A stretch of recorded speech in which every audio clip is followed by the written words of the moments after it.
Сайн байцгаана уу? Сонсож байгаа өдрийн мэндийг хүргэе. Та яг одоо Монголд болсон үнэн бодит гэмт хэргийн талаарх ямар ч хачир авахгүй гэрч шүүгдэгч болон шүүх шинжилгээ, шүүхийн шийдвэрийг мэдүүлгээс хүргэдэг сугийг сонсож байна. Энэхүү хэргийг сэрэмжлүүлэг болгох үүднээс хүргэдэг бөгөөд нэрсүүд нууцлагдсан байдаг тул та бүхэнд ойлгомжтой байлгах үүднээс түгээмэл нэрсээр орлуулан хүргэж байна.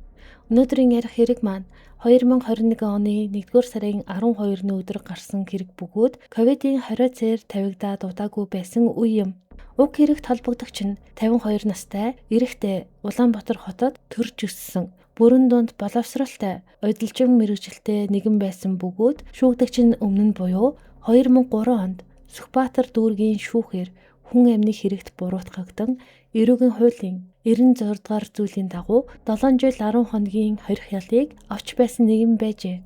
Шүүгдэгчийн холбогдсон хэргийн талаар дуртахад шүүгдэгч нь 2021 оны 1-р сарын 12-ны өдөр Улаанбаатар хотын Баянзүрх дүүрэг Дарихийн энгийн нэгэн гэрт аимшигтай хэрэг үйлдсэн байдаг. Тухайн өдөр шүүгдэгч нь гэрт нь нэрсэн дээг, дэгээ төмөр, заазуур гэх мэт хатуу зүйлсээр мөн гараараа удаа цохиж цацсан байна. Цохилтууд маш хүчтэй, маш олон удаа давтагдсан байсан бөгөөд хохирогчийн толгой, нүүр, цээж, гар, биеийн бараг бүх хэсэгт хүнд гэмтэл учруулан амь насанд нь онц харгас хэрсгийгээр хүрсэн.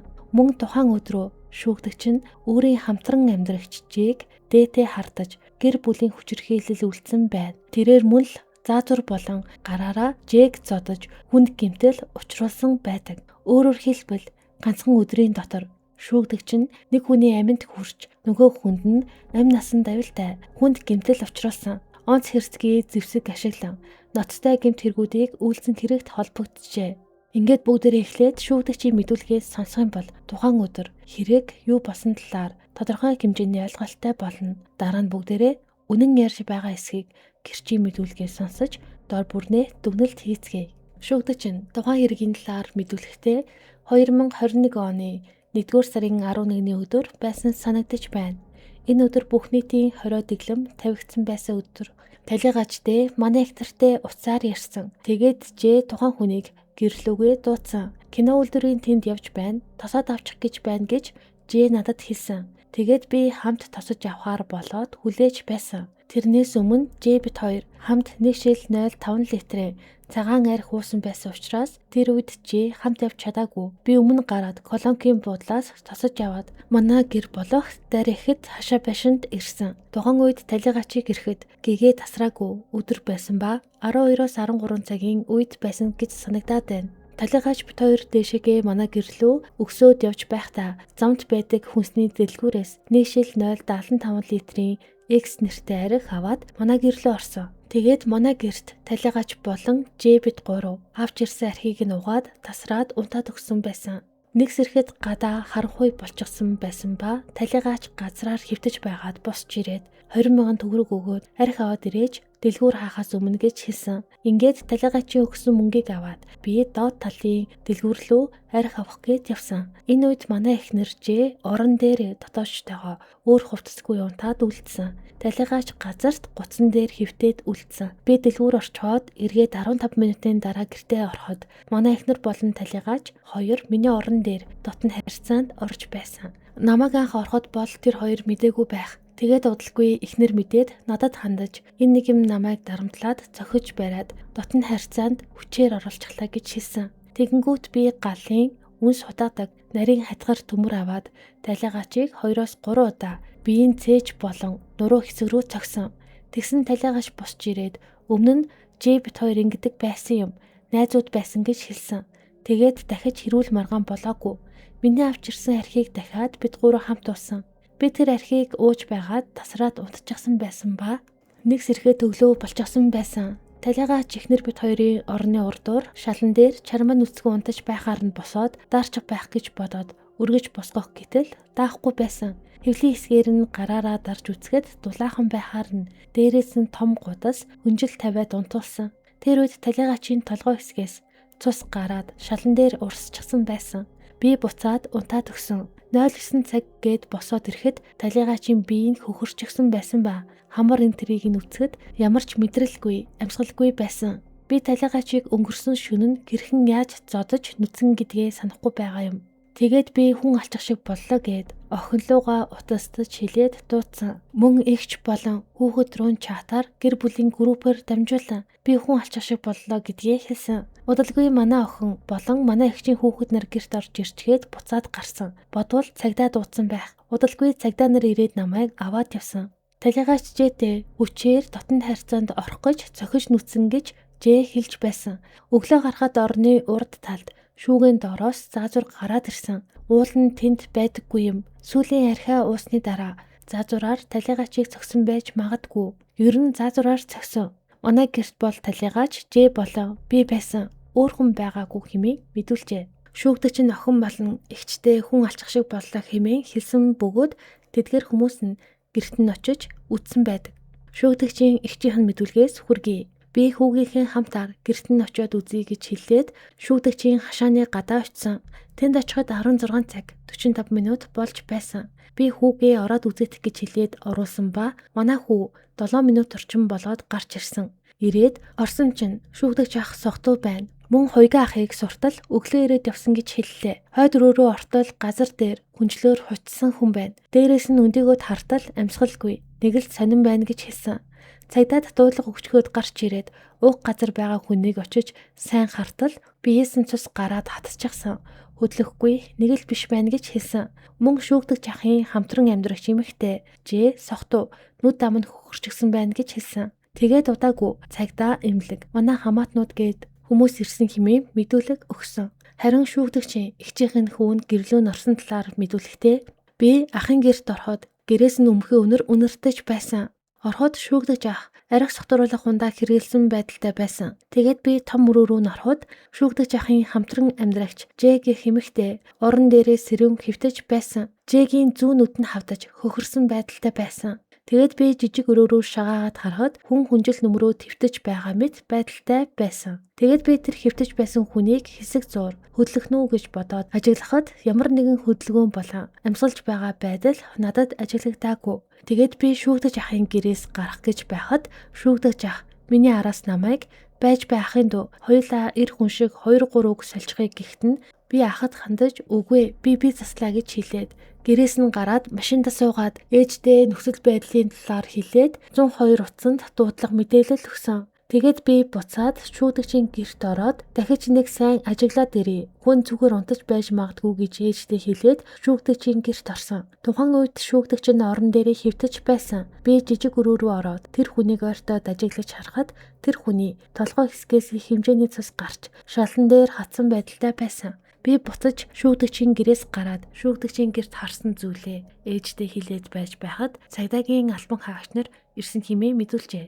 Тухайн хэрэг болсон хашаанд шүүгдэгч нь ганцаар амьдрдаггүй бөгөөд мөн нэгэн айл амьдрдаг. Тухайн айлын хүний мэдүүлгээс та бүхэнд хүргэе. Тухайн хүн мэдүүлэхдээ хоороон дээр очиод ээжийг нийгмийн ажилтнтай уулзалж чад би хашаа руугаа буюу дарихийн гэрлүүгээ хашаа байшин руугаа явж орсон. Хашаа байшин дээрээд би шүүгдэгчийн байшинд ороход шүүгдэгч нь хамтран амьдрагч Жэгийн хамт согтуу орон дээр хөвтөж байсан. Тэгээд ордог үүднийх нь өрөөнд би засчихсан байдалтай өмхий үнэртэж байсан. Тэгээд ороод харахад гал зуухны ширээн дээр 2 ширхэг архины шил байсан. Нэг шил архи нь хоосон, нөгөө шил архи нь 100 г орчим архитай байсан. Тэгээд би байсан архийг нь угаалтуур руу асгаад архины шилийг нь гадаа гаргаж хийж хаад тэр хоёрыг босоож яс их архи уудаг юм гэж хэлсэн. Тэгээд би явлаа. Ээж хороон дээр хүлээж байгаа. Яарад байна? Босож хашааны алга түүж гэж шүүгдэгчэд хэлсэн. Шүүгдэгч нь гарах зуураа надад хандаж би хүн алчглаа гэж хэлсэн. Тэгэхээр нь би чи юу яриад байгаа юм гэж хэлчихэд ахаад Жэгийн хэмэгтэйгээс энэ юу яриад байгаа юм гэсэн. Тэгтэл Жэгийн хэмэгтэй согтуу байсан тул миний өдөөс дуугараагүй. Тэгээд би согтуудаа дэмий имэрч байна гэж бодоод тоолгүй гараад явчихсан хэмээн мэдүүлжээ. Шүүгдэгчийн хүүн мэдүүлэг өгсөн байдаг бөгөөд тухайн мэдүүлэгтээ аав ахын талаар ярихдаа манай аав эхээс зургуулаа. Гэхдээ их нас дээр гарсан хүмүүс байдаг. Манай ээжийг гэдэг одоогоос 3 жилийн өмнө өвчний улмаас нас барчихсан юм. Тэрнээс хойш баг дүү минь надтай хамт манай гэрт амьдрах болсон. Аавын хувьд Жэгийн хэмэгтэй хүнтэй 2 жилийн өмнөөс хамтран амьдрах болсон. Аавын хувьд намайг баг байхад архи ууж эхэлсэн. Энэ байдлаас нь болоод тиймч дотн биш харилцаатай болчихсон. Архийг бол их хэмжээгээр байнга шахуу уучахдаа Согтчоороо зан ааш нь өөрчлөгдөөд агсам согтуу тавиад орилж хашгираад байхаас биш юу юугүй амтан барьж аваад нүдэд байх нь гайгүй хэмээн аавынхаа талаар мэдүүлэг өгсөн байна. Одоо харин бүгдээрээ хэрэг болох үед хамт байсан Ж гэх эмэгтэйгийн мэдүүлгээс сонсцгоё. Д гэдэг хүнийг өмнө нь таньдаг байсан. Найз нөхдийн холбоотой. Шүүдэгчтэй хамт амьдраад 1 жил гарan болж байна. Энэ хугацаанд арх уухаараа намайг зодож нүддэг, элдвээр доромжилдаг, байнга элдв янзын хүмүүстэй харддаг юм. Ер нь их хэцүү айдастай байдаг байсан. Салах гэхээр айлган сүрдүүлж хаана байгаа газарт минь очиж ална гэдэг байсан. 2021 оны 1-р сарын 11-ний өдөр талигаач над руу залгаад сонин сайхан юу байна? Танаад яваад очие гэхээр нь шүүгдэгчэд хэлгээд бензин колонк дээр хүрээд ир гэж хэл. Би тосоод авъя гэж хэлсэн. Энэ хоёр нэг нэгнийгээ сайн мэддэггүй юм. Ингээд 20 цагийн үед байх. Талигаач ирсэн. Талигаач 0.75 литрийн X нэртэй арх авч ирсэн. Тухайн архийг бид гурав хувааж угаад хууч хөөрөөд ойр зураа юм арьсан. Уусан архиа дууссан чинь шүүгдэж архинд явсан. Энэ хооронд талигаач намайг тэрч аваад орон дээр хэвтсэн. Гэхдээ дотн харьцаанд ороогүй байх. Согтсон байсан болохоор сайн санахгүй байна. Ингээд байж байтал шүүгдэж орж ирээд намайг яг гээгэр дуудаад байсан. Энэ үед зодон болоогүй. Шүүгдэж 0.75 литрийн арх авч ирсэн ба тэрнийг уугаад дуусах үед шүүгдэгч нь гинэт уурлаж намайг зодож эхэлсэн. Ингэхдээ намайг хүсдээд хан мөргүүлээд нүүрлөө цохиод гэдэс хэвлийн хэсэг рүү өшөглөөд байсан. Энэ үед маш их өвдөж байсан ба талигаач салгах үед намайг зодхоо болоод талигаачийг зодоод эхэлсэн.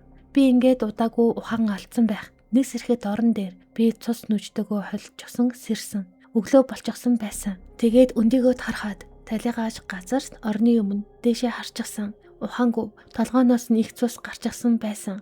Шүүгдэгчээс наадах чана амьсгалж байна уу гэхэд зүгээр гэдээсэн. Тэгснээ босоод талигаачийг өргөлцөөх гэж шүүгдэж хэлэхээр нь би чадахгүй. Миний хамаг би хүндүр хөдөлж чадахгүй байна гэхэд шүүгдэж талигаачийг таарч хаж осгоод өчөхүүлгээд чирээд хойд рүүрөө оруулаад дээрээс нь баахан хүнжил хайчихсан. Тэгснээ том өрөөний шалан дээр үлдсэн цэсээ угаагаад арчиж цэвэрлээд байсан. Би талигаачийг харах гээд биеэ дийлэхгүй байсан. Арай нэг юм цус болсон хувцас солиж өмссөн. Тэгээд шүүгдэж дахиж гараад арх авч ирээд бид хоёр уусан. Намайг уугээд ятгаад байсан ба орой болчихсон байсан. Цаг хэд болж байсныг санахгүй байна. Шүүгдэгчийн дүү нэг мэдгээд орж ирсэн. Юун хүн хэвтэж байгаа юм гэхэд шүүгдэгч таньдаг хүн унтж байгаа юм гэхэд гараад явсан ба удалгүй цагдаа нар ирсэн. Намайг шүүгдэгч зодох үед би ханаа болооч гэхэд талигаач салгах гэхэд талигаачийг зодож эхэлсэн. Би яг юугаар зодсныг нь мэдэхгүй. Ухаан алдчихсан. Дараа нь цагдаа ирээд та юугаар цогсон юм гэхэд галын шилээвэр төмрөөр цогсон гэж хэлсэн. Маргааш өглөө талигаачийг харахад харахын аргагүй болгосон байсан хэмээн мэдүүлэг өгчээ. Одоо бүгдээрээ хохирогчийн хууль ёсны төлөөлөгч буюу охиных нь мэдүүлгийг сонсцгоё. Талигаач миний төрсөн эцэг. Тухайн үед хөл хориотой байсан ба шинжилгээ өгөн гээд энд эгчээнд байдаг байсан. Эгч хэлэхдээ аав руу чинь нэг хүн залгаад байсан. Уцаа цэнэглээд гараад явсан. Тэгэж яваад ийм зүйл болсон. Миний аав урд нь ямар нэгэн хэрэгт орооцолдож байгаагүй. Хүн зодох байтугай. Биднэрт гар хүрч чаддаггүй. Нутагтаа нэр хүндтэй хүн. Ажлынх нь хүртэл мэднэ. 1-р сарын 13-ны өглөө манай хамаатны ах над руу залгаад аавыг өнгөрсөн талаар хэлсэн. Би дүүрүүгээ яриад асуутал ийм зүйл болсон байна. Би ирчихсэн байна гэж хэлсэн. Оршуулгын зардал 7,810,049 төгрөг болсон байгаа. Эндээс 1 сая төгрөг төлсөн. Үлдсэн зардлыг нэхэмжилж байна. Миний дээр нэг ах, миний доор нэг дүүгээд эцэг эхээс гуруулаа. Манай аав хотод байсан. Аймаг руугаа явах гээд шинжилгээ өгөөд хариугаа хүлээж байсан юм. Би 1-р сарын 10-ны өдөр аавтайгаа ирсэн. Өнөө маргаашгүй явах юм байна гэж хэлж байсан. Би өдөр болгон холбоо барьдаг хэмээн шүүхэд мэдүүлэг өгсөн. Мөрдөн шалгах ажиллагааны явцад дараах чухал нөхцөл байдлыг тогтоосон юм. Шүүгдэж талигаачийг төмөр болон хурц зүйлээр цогсон гэдгээ хүлээн зөвшөөрсөн. Хохирогч Жэг мөнгө зодож хүнд гэмтэл учруулсан. Хэргийн дараа цусыг цэвэрлэж, цогцыг зөөж, байрлалыг өөрчилсөн. Гэрчүүд ирэхэд талигаач аль хэдийн амьсгалгүй болсон байсан. Мөн шуугдагч өөрөө би хүн алчглаа гэж хэлсэн мэдүүлэг чат байгаа. Хэрэг гарснаас хойш хэд хоногийн дараа шүүхийн шинжилгээний үндэсний хүрээлэнгээс гаргасан дүгнэлт энэ хэргийн бодит үннийг бараг бүрэн ил болгож эхэлсэн юм. Юуны өмнө амьд үлдсэн хохирогч Жэгийн биед учирсан гэмтлийг шинжээчид наривчлан тогтоосон байдаг. Түүний баруун талын 5, 6, 7, 8 дугаар хавирга бүгд зөрүүтэй хугарсан. Баруун уушиг нь нисарсан. Цээжний хүндийд хий хуримтлагдсан байсан нь амь насанд шууд аюултай гэмтэлд тооцогдож байв. Мөн толгой, хүзүү, нүүр, гар, гуй, өгзөг зэрэг биеийн бараг бүх хэсэгт цус хуралд, нэцрал, шарах зулрал дүүссэн байсан. Шинжээчдийн дүгнэлтэнд онцлон тэмдэглэснээр эдгээр гэмтэл нь нэг удаагийн бус харин мохой болон хурц ирмэгтэй зүйлээр олон удаа хүчтэй зохиж зодсны улмаас үүссэн шинэ гэмтлүүд байсан байна. Хамгийн чухал нь эдгээр гэмтэл нь гэмтлийн зэрэг тогтоох журмын дагуу амь насанд аюултай хүнд гэмтэлд хамаарч байв. Мөн шүүхийн биологийн шинжилгээгээр Жэгийн хөтрээний арчицснаас эр бэлгийн эрс илрээгүй байсан нь бэлгийн хүчирхийлэл болсон гэх шүүгдэгчийн мэдүүлгийг батлах, нотлох баримт олдоогүй гэсэн үг байлаа. Харин талигаачийн цогцод хийсэн шинжилгээ бүр илүү ноцтой дүр зургийг харуулсан байдаг. Шинжээчдийн тогтоосноор түүний гавлын яс баруун талдаа цөмөрч хугарсан. Тархины эд няцарсан. Тархины гадаргуй дор цус харсан байсан. Мөн хоёр гарын шуу яс хугарсан. Баруун талын 10 дугаар хавирга, зүүн талын 9 дугаар хавирга хугарсан. Нүүр, зээж, хөвлий, мөчдийн бүх хэсэгт олон тооны цус хуралд, шарах, зулгаралт дүүссэн байсан. Эдгээр гэмтэл нь мөн адил мохой зүйлээр олон удаагийн хүчтэй үйлчлэлээр үүссэн гэдгийг шинжээчид тогтоожээ. Өөрөөр хэлбэл нэг удаагийн цохилт биш, олон удаа тасралтгүй хүчтэй зодсон тодорхой болсон юм. Мөн химийн шинжилгээгээр талигаачийн цуснд 0.7 промил спирт илэрсэн нь тэр үед хөнгөн зэргийн согтолтой байсныг харуулж байв. Харин хамгийн чухал дүгнэлт нь нас барсан шалтгаан нь байлаа. Шинжээчид талигаач нь биеийг хавсарсан олон гэмтлийн улмаас уушигны судас өөхөр бөглөрч зүрх судасны чөчмөг дутагдалд орсны улмаас нас барсан хэмээн тогтоосон. Мөн зогцсны үзэлгээр талигаач нас бараад 20-22 цаг болсон байсныг тогтоосон нь хэргийн цаг хугацааны даргааллыг баталгаажуулсан юм. Олон сарын мөрдөн шалгах ажиллагаа, шинжээчийн дүгнэлт, гэрчүүдийн мэдүүлэг болон шүүгдэгчийн өөрийнх нь мэдүүлгүүдийг үндэслэн шүүх эцсийн шийдвэрээ гаргасан юм. Шүүхээс шүүгдэгчийг хүнийг он цайрагс хэрцгий аргаар санаатаагаар алсан.